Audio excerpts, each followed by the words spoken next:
The voice of darkness, the Razor Crest, drifted quietly above the misty surface of Vaera, a planet shrouded in purple fog and ancient ruins. Grogu sat in his floating pod, gazing down at the swirling lights below, his small hands resting on the edge, cooing softly. Mando watched him from the cockpit, adjusting the controls while keeping one eye on the little green creature, sensing a change in his mood that made his chest tighten. "You're quiet today, kid," Mando said, his voice echoing softly in the cabin. Grogu didn't answer. Instead, he tilted his head slightly and blinked rapidly, like he was listening to something only he could hear. A faint hum seemed to radiate from him, a vibration Mando could almost feel in his own chest. Suddenly Grogu's ears twitched, and he let out a low, alert coo. Mando froze. "What is it?" he asked. Grogu extended a tiny hand toward the console, but his eyes were fixed on something far beyond the ship, on a world neither of them could see. The little one began murmuring in a soft, almost musical cadence, repeating sounds that Mando didn't understand.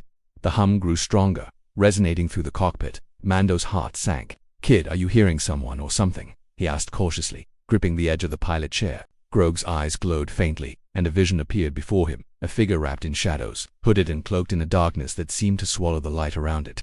The figure's voice was deep, compelling, whispering through the Force directly into Grogu's mind. "Come closer. Follow the path. Your destiny awaits." Mando felt a shiver run down his spine.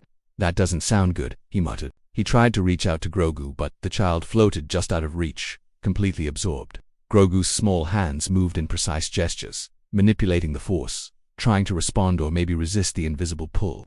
The voice continued, now calmer, coaxing, almost seductive. "You are more powerful than they realize. Listen to me, and you will know the truth, and the strength to change everything." Grogu's lips moved slightly as if forming words, though none came out. His ears twitched in concentration, and the tiny brow furrowed. Mando knelt beside the floating pod, lowering his helmet slightly to speak softly. "Grogu, kid, focus on me, not them. You're not alone here." But Grogu's gaze didn't waver. The voice was strong, and Mando could feel the tension building, like the child was being pulled in two directions at once. Suddenly, the shadowed figure materialized more clearly in Grogu's vision, stepping onto the deck of the Razor Crest, or perhaps just into the child's mind. Its voice was now sharp, commanding, "Do not fight me. You are meant for greater things. Greater than that Mandalorian can teach you." Grogu stiffened. A small coo of resistance escaped his lips as he used the Force to push back, shaking slightly from the effort. Mando tightened his grip on the pod, feeling the air vibrate with Grogu's energy. "Kid, you don't have to do this alone," he said firmly. But the voice laughed softly, almost sorrowfully, and the shadows danced across the walls of the cabin.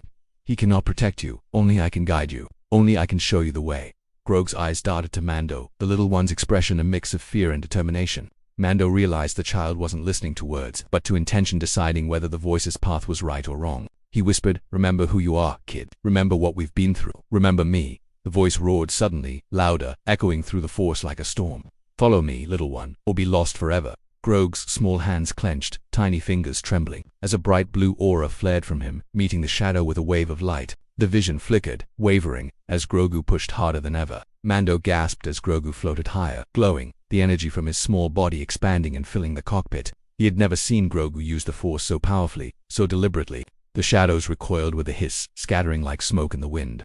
The voice screamed one final time, fading into silence. When the light dimmed, Grogu hovered quietly, trembling slightly but calm. Mando knelt beside him, voice gentle. You did it. You pushed it back." Grogu blinked slowly, cooed softly, and reached a tiny hand toward Mando's helmet. Mando allowed him to touch it, feeling warmth and reassurance radiate from the child. The Razor Crest shook slightly as the planet's surface beneath them emitted a low, rolling hum. Mando kept a steady grip on the controls, glancing at Grogu. "That was something else," he said. Grogu's eyes sparkled faintly, but the small brow furrowed again, thoughtful, aware that the voice might return. Mando floated closer, resting a hand on the child's pod. "We'll face it together, kid. Whatever comes next, we face it together." Grogu cooed in agreement, reaching a tiny hand to the Mandalorian's chest plate, grounding himself.